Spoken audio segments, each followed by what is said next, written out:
Imagine करें, एक आम पाकिस्तानी घराना, सुबह का वक्त है। एक तरफ बाप खामोशी से अखबार पढ़ रहा है, दिमाग में दुकान या नौकरी का हिसाब किताब चल रहा है। दूसरी तरफ माँ बिना एक लम्हे के लिए रुके हुए पूरे घर का नाश्ता तैयार कर रही है, अपनी थकान को एक मुस्कुराहट के पीछे छुपाए हुए। तीसरी तरफ उनका जवान बेटा जो लैपटॉप पर बैठा शादी या कैरियर के उन फैसलों पर गौर कर रहा है जो असल में उसके हैं ही नहीं बल्कि समाज के बनाए हुए हैं। हम सबको लगता है कि हमारे फैसले, हमारी पसंद, हमारी नापसंद, ये सब हमारी अपनी ज़ात का हिस्सा है। लेकिन 20वीं सदी के सबसे बड़े साइकोलॉजिस्ट कैरल जंग कहता है कि आप बिल्कुल गलत हैं। जंग ने दरियाफ्त किया कि इंसानी दिमाग के अंदर एक कलेक्टिव अनकॉन्शियसनेस होता है, यानी एक ऐसी खुफिया दिमागी लाइब्रेरी जो सदियों से हमारे डीएनए में ट्रांसफ़र हो रही है। इस लाइब्रेरी में 12 यूनिवर्सल प्रोग्राम्स हैं जिन्हें हम पर्सनैलिटी आर्कीटाइप्स कहते हैं।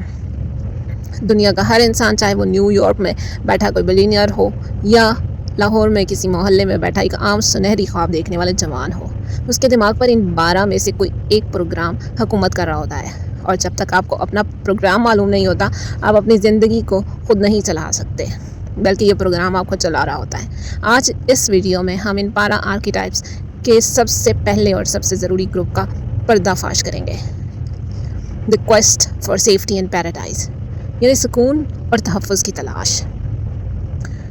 सबसे पहले आते हैं जनाब इनोसेंट। कैरल जंग इन्हें इनोसेंट कहता है। ये वो शख्स हैं जिसकी पूरी ज़िंदगी सिर्फ एक ही ख्वाहिश पर चलती है, खुशी, सादगी और सुकून। ये अंधा एतबार ही इनकी सबसे बड़ी तबाही बनता है। ये हमेशा एक ऐसी जन्नत की तलाश में रहते हैं जो इस बेरहम दुनिया में कहीं एग्जिस्ट ही नहीं करती है।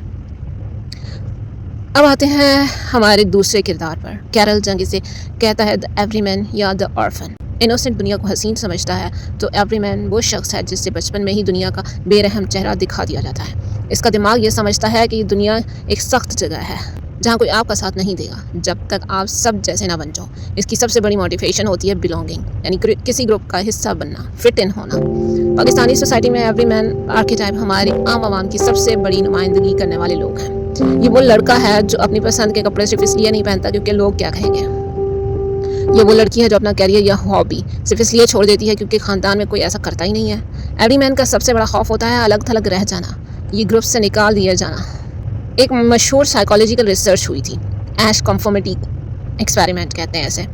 इसमें देखा गया कि 75% लोग सिर्फ इसलिए एक वाज़ेह झूठ को सच मान लेते हैं क्योंकि बाकी का पूरा ग्रुप उस झूठ को सच कह रहा होता है। एवरीमैन इसी कन्फर्मिटी का शिकार होता है। वो अपनी अनमोल शख्सियत को कुर्बान कर देता है ताकि वो आम दिख सके। इनका शैडो साइड ये है कि ये बेनाम रह जाते हैं। ये कभी अपना वजूद साबित नहीं कर पाते क्योंकि इनका दिमाग हमेशा सबके साथ भीड़ में चलने पर ही मुस्तैद रहता है।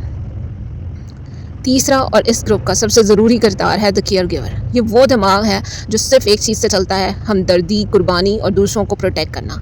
इनकी अपनी कोई ख्वाहिश होती ही नहीं है। इनकी सबसे बड़ी ख्वाहिश यही होती है कि उनके आसपास के लोग खुश और महफूज रहें। कैरल जंग कहता है कि केयर गिवर का सबसे बड़ा एसेट उनका नरम दिल है, लेकिन उनका सबसे बड़ा खौफनाक डार्क साइड पता है क्या है?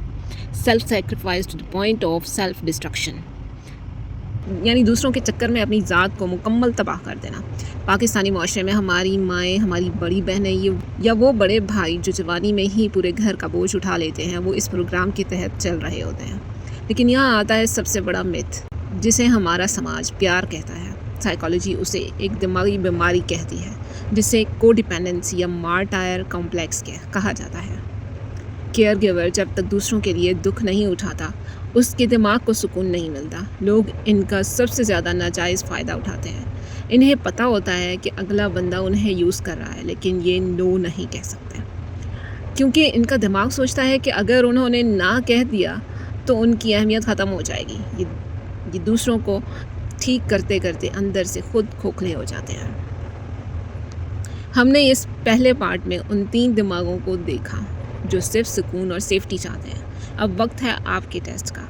अपने गुजरे हुए 3 सबसे बड़े फ़ैसलों पर गौर करें। क्या आपने वो फ़ैसले सज़ा के डर से किए? क्या आपने वो फ़ैसले समाज में फ़िट होने के लिए किए? या आपने अपनी खुशी किसी और के लिए कुर्बान कर दी? इन तीनों में से कोई एक प्रोग्राम इस वक्त आपके दिमाग के बैकग्राउंड में चल रहा है।